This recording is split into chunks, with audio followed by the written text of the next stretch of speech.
Hello guys, నమస్తే. Welcome to ADBC media.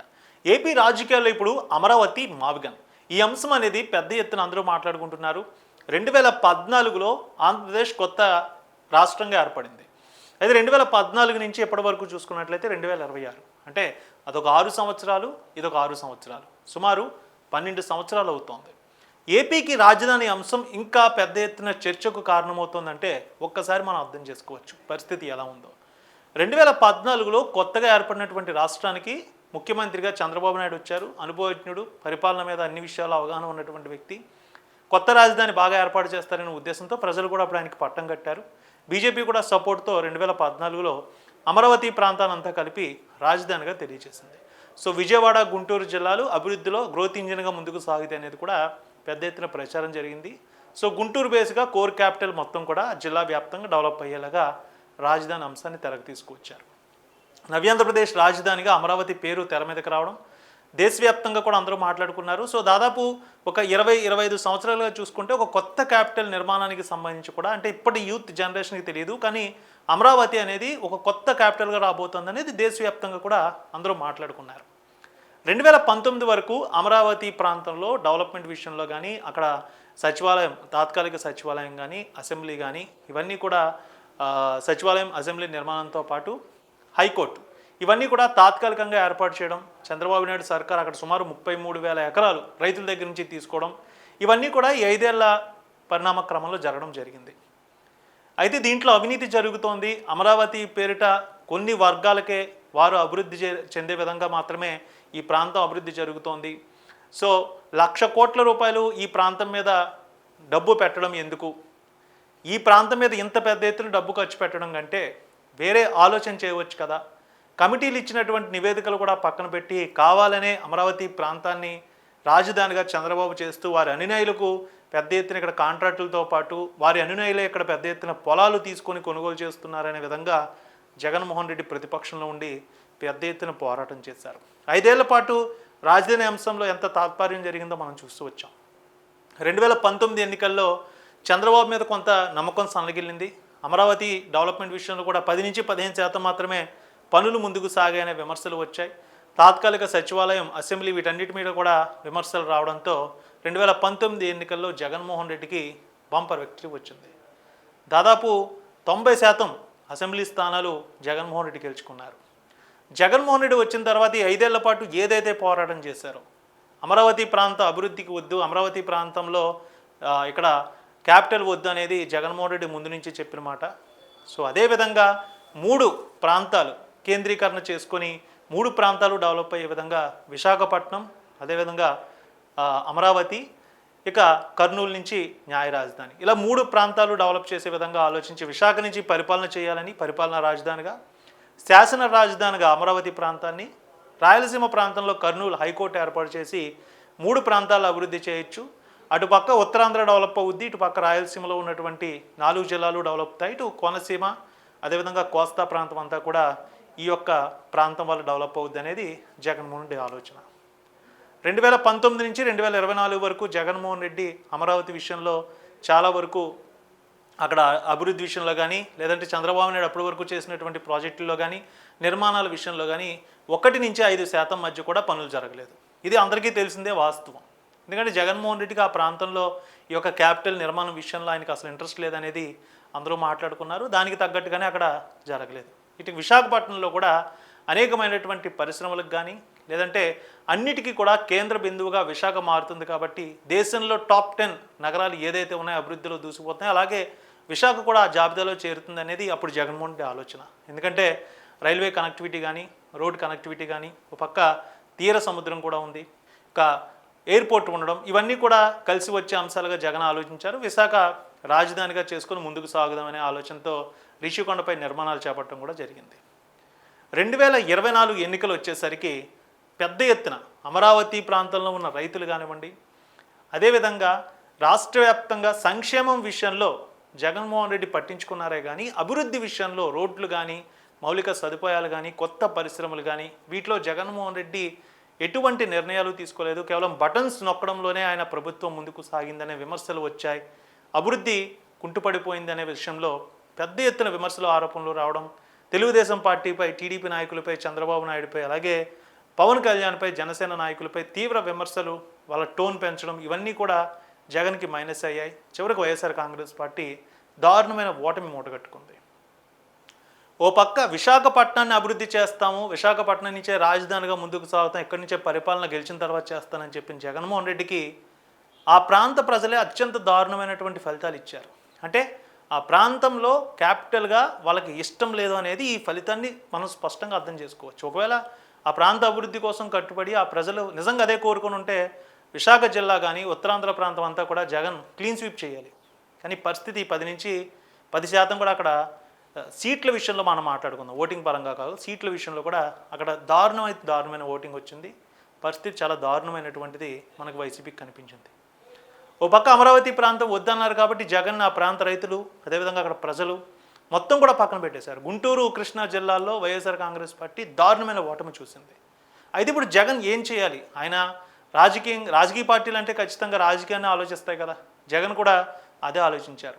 2014 నుంచి 2024 వరకు అమరావతి ప్రాంతాన్ని క్యాపిటల్గా వద్దని చెప్పిన జగన్ మళ్ళీ ఇప్పుడు ఓటమి తర్వాత అమరావతి డెవలప్మెంట్కి నేను కట్టుబడి ఉంటాను, అమరావతినే రాజధాని చేద్దామంటే రాజకీయంగా తీవ్రమైనటువంటి విమర్శలు వస్తాయి. అది సరైనటువంటి విధానం కాదనేది కూడా అందరూ విమర్శిస్తారు. అందుకే జగన్ మావిగన్ అనే కొత్త అంశాన్ని తెర మీదకి తీసుకువచ్చారు. ఎందుకంటే 2024లో చంద్రబాబు నాయుడు గెలిచిన తర్వాత ఏపీలో రాజధాని ప్రాంతానికి, రాజధాని అమరావతికి చట్టబద్ధత కల్పించి పార్లమెంట్లో బిల్లును కూడా పాస్ చేయించారు, నోటిఫై చేయించడం కూడా జరిగింది.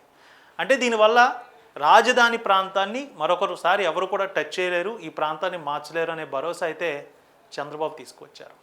కేంద్రంలో అంటే జాతీయ స్థాయిలో ఉన్నటువంటి సంస్థలు, నేషనలైజ్డ్ బ్యాంకులు, అతిపెద్ద సంస్థలు, 5 స్టార్ హోటల్స్ కానీ, లేదంటే మెడికల్ కాలేజీలు కానీ, యూనివర్సిటీలు కానీ, ఇవన్నీ కూడా ఈ 33,000 ఎకరాలు ఉన్నటువంటి ఈ రాజధాని ప్రాంతంలో ఇప్పటికే తమ సంస్థలకు సంబంధించినటువంటి భవనాలు నిర్మించుకుంటున్నాయి, ప్రధాన కార్యాలయాలు నిర్మించుకుంటున్నాయి, హోటల్స్ కానీ టూరిజం డెవలప్మెంట్ కోసం వారు రూపకల్పన చేసుకుంటున్నారు. ఇలా అమరావతి ఓ పక్క డెవలప్ అవుతుంది. సుమారు 20 నుంచి 22% పనులు జరుగుతున్నాయనేది ఒక రిపోర్ట్స్ పరంగా కూడా తెలుస్తోంది. అయితే మరొక 10 నుంచి 15 ఏళ్ళు పూర్తిగా సమయం తీసుకుంటే కానీ అమరావతి ఒక రూపులోకి రాదు. ఖచ్చితంగా అది మనం ఒప్పుకోవాల్సిందే. ఎందుకంటే నిర్మాణాలు కానీ జరుగుతున్నటువంటి పనుల్లో కానీ చూసుకున్నట్లయితే సుమారు 50,000 కోట్ల రూపాయలు ఇప్పటికే అమరావతి పేరు మీద ఖర్చు పెట్టడం జరిగింది. ప్రైవేట్ సెక్టర్ కూడా అక్కడికి ఎక్కువగా వచ్చినట్లయితే ఉద్యోగాలు కానీ, రవాణా సదుపాయాలు, కనెక్టివిటీ పెరుగుతుంది. ప్రభుత్వానికి సంబంధించినటువంటి భవనాలు, కార్యాలయాలు ఇవే అమరావతిలో ఇప్పుడు కనిపిస్తూ ఉన్నాయి. ఖచ్చితంగా వర్క్లు అయితే జరుగుతూ ఉన్నాయి. ఇప్పుడు జగన్ మావిగన్ అంశాన్ని తీసుకురావడంతో జగన్మోహన్ రెడ్డి ఆలోచన ఏంటి అనేదే రాజకీయ వర్గాల్లో ఒక చర్చకు కారణమవుతోంది. మచిలీపట్నం, విజయవాడ, గుంటూరు సుమారు 100 నుంచి 110 కిలోమీటర్ల కారిడార్ ఇది. ఈ కారిడార్ ఒక గ్రోత్ ఇంజన్లా పనిచేస్తుంది అనేది జగన్మోహన్ రెడ్డి ఇప్పుడు పైకి చెప్తున్న మాట. 1,00,000 కోట్ల రూపాయలు, 2,00,000 కోట్ల రూపాయలు తీసుకొచ్చి ఒక ప్రాంతంలో వేసే కంటే ఈ కనెక్టివిటీ ఏదైతే ఇప్పుడు డెవలప్ అయి ఉందో, ఈ 100 కిలోమీటర్ల కారిడార్ ఏదైతే డెవలప్ అయ్యిందో ఆ ప్రాంతాన్ని మనం మరింత డెవలప్ చేసుకుంటే బాగుంటుంది కదా అనేది జగన్ చెబుతున్నమాట. విజయవాడ ఇప్పటికే నెంబర్ 1 సిటీగా డెవలప్ అవుతోంది. ఆ ప్రాంతంలో కొత్తగా నిర్మాణాలు చేపట్టడానికైనా అనుకూలంగా ఏదైతే ప్రాంతాల్లో ప్రభుత్వ స్థలాలు ఉన్నాయో అక్కడ అతిపెద్ద ప్రభుత్వ కార్యాలయాలు కానీ వాటిని నిర్మించుకోవచ్చు. గతంలో 5 ఏళ్ల పాటు చంద్రబాబు పరిపాలనలో కూడా విజయవాడ నుంచే కదా పెద్ద పెద్ద సంస్థలు, కార్యాలయాలు నడిపించుకున్నారు. ప్రభుత్వానికి సంబంధించినటువంటి అధికారులు కూడా పరిపాలన చేశారు కదా. ఇదే జగన్ చెబుతున్న మాట.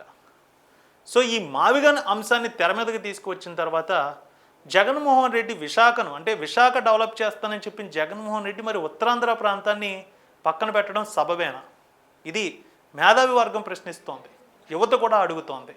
ఓ పక్క విశాఖపట్నం, విజయనగరం, శ్రీకాకుళం ఈ 3 జిల్లాల వైఎస్ఆర్ కాంగ్రెస్ పార్టీ నాయకులు కూడా ఇదే అంశాన్ని ప్రశ్నిస్తున్నారు. పైకి చెప్పకపోయినా, జగన్తో నేరుగా అనకపోయినా. రాజకీయ అవసరాల కోసం మనం రాజకీయంగా ఒక నిర్ణయాన్ని తీసుకున్నట్లయితే అది మన సొంత నిర్ణయం అవ్వచ్చు, కానీ పార్టీలో ఉన్నటువంటి ఆ ప్రాంత నాయకులు కానీ మిగిలినటువంటి మేధావి వర్గం కూడా ఖచ్చితంగా ప్రశ్నిస్తుంది కదా. మరి జగన్ మదిలో ఏముంది? పైగా జగన్ చాలా డేర్గా చెప్పేశారు. సాధారణంగా ఎన్నికలు నోటిఫికేషన్ వచ్చిన తర్వాత ఒక 15 నుంచి 20 రోజుల్లో ఆయా పార్టీలు, రాజకీయ పార్టీలు ఎన్నికల ప్రచారాల్లో బిజీగా ఉంటూ ఒక మేనిఫెస్టో ఇస్తాయి. అంటే మేము గెలిస్తే ఏం చేస్తామనేది. సాధారణంగా అన్ని రాష్ట్రాలు ఇదే జరుగుతుంది. జాతీయ పార్టీలైనా, రాష్ట్రంలో ఉన్నటువంటి ప్రాంతీయ పార్టీలైనా ఇదే చేస్తాయి. కానీ ఇప్పుడు చూసుకున్నట్లయితే 2 ఏళ్ల పాటు కూటమి ప్రభుత్వం అధికారంలోకి వచ్చింది. ఇంకా 3 ఏళ్ళు ఉంది ఎన్నికలు రావడానికి. 2029లో ఎన్నికలు జమిలీ వచ్చినా సరే ఒక 6 నెలలు ఇటు అటులో జరిగిన 2029 అంటే ఇంకా 3 సంవత్సరాలు ఉంది. ఈ 3 సంవత్సరాలకు ముందే చూసుకున్నట్లయితే టీడీపీ వైసీపీ ఎజెండా సిద్ధమైపోయిందని మనం మాట్లాడుకోవాలి. ఎందుకంటే నేను మావిగన్ అంశాన్నే ముందుకు పెట్టి రాజకీయాల్లో ముందుకు వెళ్తాను, 2029 ఎన్నికలు ఫేస్ చేస్తానని డేర్గా జగన్ చెప్పేశారు. ఓ పక్క చంద్రబాబు నాయుడు ఏమంటున్నారంటే అమరావతిని ఎవరూ ఆపలేరు, అమరావతి డెవలప్మెంట్ అనేది ఆల్రెడీ 100 కిలోమీటర్ స్పీడ్లో వెళ్తున్న ట్రైన్ లాంటిది అనేది ఆయన చెబుతున్న మాట. అంటే వచ్చే ఎన్నికలకు ఎప్పటి నుంచే జగన్మోహన్ రెడ్డి ఒక స్టాండ్ అయితే తీసేసుకున్నారు. నేను మావిగన్ అంశం మీదే ఉంటాను, మావిగన్ అంశం మీదే ఎన్నికల్లో ముందుకు వెళ్తాను, మీరు మావిగన్ అంశం కావాలి, మావిగన్ రాజధానిగా కావాలంటే వైఎస్ఆర్ కాంగ్రెస్ పార్టీకి ఓటు వేయండి, లేదు మాకు అమరావతి కావాలి అంటే టీడీపీకి కూటమికి ఓటు వేయండి అనేది స్పష్టంగా చెప్పేశారు. సో మేధావి వర్గం ఇప్పుడు ప్రశ్నిస్తుంది ఏంటంటే పరిస్థితులు బట్టి రాజకీయాలు ఉంటాయి, అది అందరికీ తెలిసిందే. ఈరోజు ఇక్కడ ఉన్నటువంటి నాయకుడు రేపు ఉదయం ఏ పార్టీలోకి వెళ్తాడో తెలియని పరిస్థితి. ఇప్పుడు ఆలోచిస్తున్న ఓటర్ మరో 3 ఏళ్ల తర్వాత ఎలా ఆలోచన చేస్తాడో కూడా మనం అంత ఈజీగా చెప్పలేం, ఓటర్ నాడిని చెప్పలేం. ఎగ్జిట్ పోల్స్ మనం చూస్తాం, ఫైనల్ రిజల్ట్ మనం చూస్తాం, ఎంత డిఫరెన్స్ ఉంటుందో తెలిసిందే. జగన్మోహన్ రెడ్డి తీసుకున్నటువంటి స్టాండ్ విషయంలో కొంతమంది చెప్పేది ఏంటంటే, అంటే ఫినాన్షియల్ ఎక్స్పర్ట్స్ కానీ వాళ్ళు చెప్పేది ఏంటంటే రాజధాని అంశంలో 10-12 ఏళ్ళుగా ఈ యొక్క ఇబ్బందికరమైన పరిస్థితి కనిపిస్తోంది ఏపీలో. జగన్మోహన్ రెడ్డి మాత్రం ఇటు విశాఖ ప్రజలకి దూరం అయ్యేలాగా, అటు అమరావతి ప్రజలకు దూరం అయ్యేలాగానే ఈ మావిగన్ అంశాన్ని తెర మీదకి తీసుకువచ్చారు కదా అని మనం అందరం అనుకుంటున్నాం. కానీ దాని వెనుక వైఎస్ఆర్ కాంగ్రెస్ పార్టీ స్ట్రాటజీ వేరేగా ఉంటుంది.